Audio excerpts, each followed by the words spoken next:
Կապանի Գարեգին Նժդեի անվան հրապարակին կից կամուրջը մասնակի փլուզվել է, մոտ 14 մետր երկարությամբ, 3,2 մետր լայնությամբ փլվածքը կախվել էր դեպի Վաչագան գետը։ Վթարային կամրջի մասնակի փլուզումը տեղի ունեցել գիշերը, անցորդներից մեկն է ահազանգել մարզային փրկարարներին։ Անվտանգության նկատառումներից ելնելով տարածքը սահմանազատվել է եւ մեր նկարահանման պահին բնականոն երթևեկությունը չէր խաթարվել։ Կապանի համայնքապետարանը խնդրի մասին վաղուց էր տեղյակ եւ այս տարվա առաջնահերթ լուծում պահանջող նախագծերում է ներառել։ Կամրջի հետագա ճակատագիրը որոշելու համար դեռևս ամիսներ առաջ էր համայնքի հրավերով մասնագիտական խումբը տեղում ուսումնասիրություններ իրականացրել։ Խմբի այցելության ժամանակ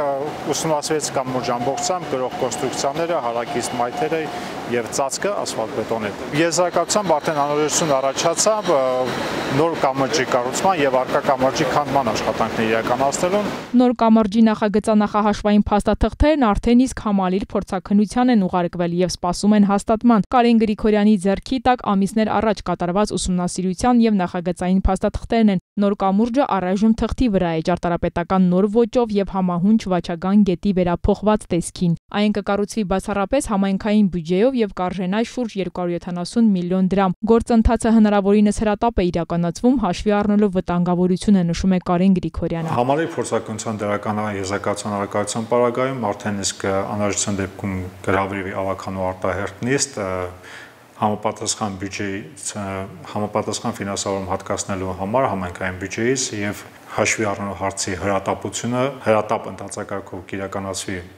շինարարակազմակերպության ընտրություն մրցույթ կհայտարարվի։